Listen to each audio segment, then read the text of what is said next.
अस्मद्गुरुभ्यो नमः। श्रीमते रामानुजाय नमः।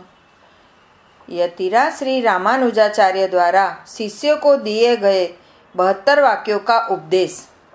करुणा सागर श्री यतिराज ने अपने श्री वैष्णव शिष्यों से कहा कि नंबर 1, अपने आचार्य एवं अन्य श्री वैष्णव भागवत दोनों का कैंकर्य समान भाव से करना चाहिए। 2, पूर्वाचार्यों के ग्रंथों में विश्वास करके ही आचरण करना चाहिए। 3, रात दिन इंद्रियों का दास बनकर नहीं रहना चाहिए। 4, सामान्य शास्त्रों में निष्ठा नहीं रखनी चाहिए, अर्थात तामसादि शास्त्रों में कहे हुए लौकिक फलों को देने वाले कर्मों के करने की इच्छा नहीं करनी चाहिए। 5वां, भगवत विषयक शास्त्रों में ही सदा रुचि रखनी चाहिए। 6, आचार्य चरणों की कृपा से यदि ज्ञान सागर हृदय में लहरा उठे तो फिर भूलकर भी शब्दादि विषयों का दास नहीं बनना चाहिए। 7, शब्दादि सभी विषयों को सामान्य दृष्टि से ही देखना चाहिए, अर्थात इंद्रियों के सभी विषयों को आत्मा के पतन के कारण होने के लिए समान समझे। 8वां, पुष्प, चंदन, पान, सुगंधित पदार्थों में कभी भी वासनात्मक रुचि नहीं रखनी चाहिए। भगवत प्रसाद रूपी बुद्धि रखें एवं भगवत अनर्पित द्रव्यों को त्याग देवे। 9वां, भगवान नाम संकीर्तन के समान प्रीति महाभागवतों के नाम संकीर्तन में भी करनी चाहिए। 10वां, यह सोचकर कि महाभागवतों के आश्रयण से ही भगवान की प्राप्ति होती है, महाभागवतों के आदेश का पूर्णतः पालन करना चाहिए। 11वां, रागादि से प्रेरित होकर यदि अज्ञ मनुष्य, मतलब कितना भी ज्ञानी क्यों न हो, भगवान का और भागवतों का कैंकर्य छोड़ेंगे तो वे विषयों में आसक्त होकर नष्ट हो जाएंगे, श्रीमन नारायण के शेषत्व और पारतंत्र आत्मा स्वरूप से च्युत हो जाएंगे। 12वां, श्री वैष्णव स्वरूपानुष्ठान, मतलब कर्म, ज्ञान, भक्ति आदि को भगवत प्राप्ति का उपाय न मानकर उपेय रूप समझना, भगवान ही उपाय, भगवान ही उपेय। 13वां, महाभागवतों को एक वचन से न बुलाना चाहिए, उन्हें आदरपूर्वक संबोधित करना चाहिए। 14वां, श्री वैष्णवों को देखते ही पहले स्वयं हाथ जोड़कर प्रणाम करें, उनके अभिवादन की प्रतीक्षा न करें। 15वां, भगवान की एवं श्री वैष्णवों की सन्निधि में पैर फैलाकर न बैठे, दास भाव से बैठना चाहिए। 16वां, भगवान गुरुदेव और श्री वैष्णवों के स्थान की तरफ पैर फैलाकर न सोवे। 17वां, सोने से पहले और प्रातः काल जागकर गुरु परंपरा का अनुसंधान करें। 18वां, भगवत सन्निधि में बैठे हुए भागवतों को देखें, तब समस्त परिवार विशिष्टाय श्रीमते नारायणाय नमः कहकर साष्टांग करें। 19वां, भगवत भागवतों का गुणानुवाद करते हुए श्री वैष्णवों की यथाशक्ति पूजा किए बिना और प्रणाम किए बिना बीच में चले जाना महान अपचार है।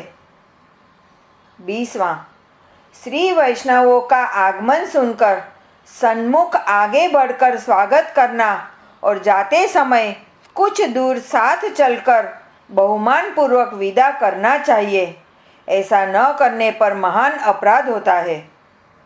21वां, आत्मा के उज्जीवन के लिए अपने को श्री वैष्णवों का शेषभूत मानकर श्रद्धापूर्वक श्री वैष्णव महात्माओं की आज्ञा का अनुसरण करते हुए शरीर पोषण कीजिए।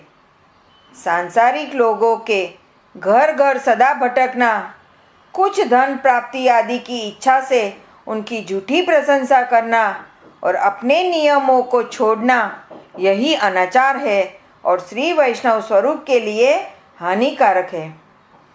भगवान के दिव्य मंदिरों, गोपुरों एवं विमानों को देखते ही हाथ जोड़े।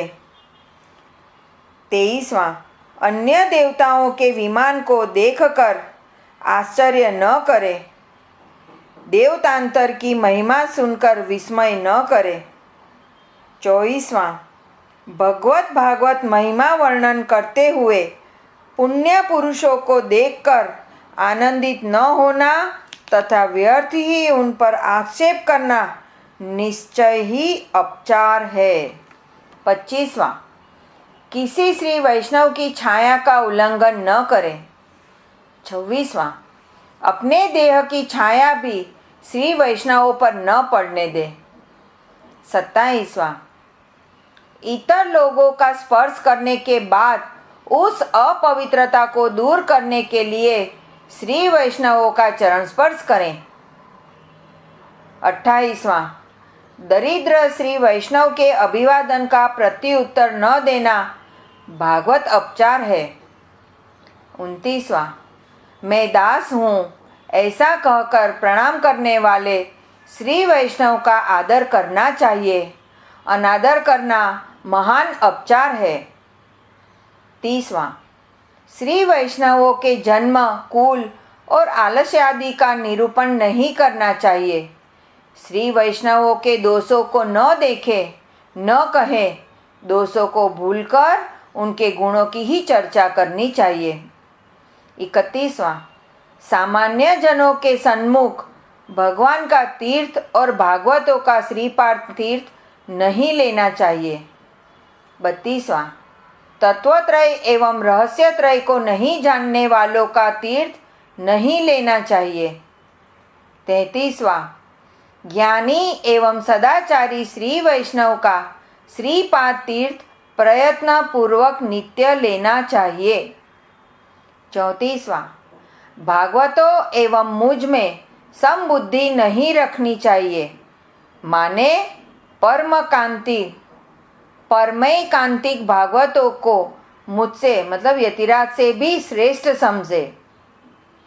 35वां, यदि भूल से भी प्राकृत लोगों का स्पर्श हो जाए तो वस्त्रों सहित स्नान करके श्री वैष्णवों का श्रीपाद तीर्थ ग्रहण करना चाहिए। 36वां, वैराग्य, ज्ञान, भक्ति संपन्न महात्माओं को नित्य सूर्य के समान मानकर उनमें विश्वास करना चाहिए। 37वां, वैराग्य, ज्ञान, भक्ति आदि संपन्न श्री वैष्णव महात्माओं में प्रेम बढ़ाना चाहिए। 38वां, प्राकृत लोगों के घर पर भगवान का तीर्थ नहीं लेना चाहिए और उन लोगों के घरों में स्थित भगवान के विग्रह की सेवा नहीं करनी चाहिए। 39वां, भगवान के दिव्य देशों में साधारण जन के देखने पर भी तीर्थ प्रसाद ग्रहण करो, क्योंकि दिव्य देशों में दृष्टि दोष नहीं माना जाता। 40वां, दास ने आज एकादशी व्रत किया है ऐसा कहकर भगवान की सन्निधि में भागवतों के द्वारा दिए गए गोष्ठी प्रसाद का त्याग नहीं करना चाहिए।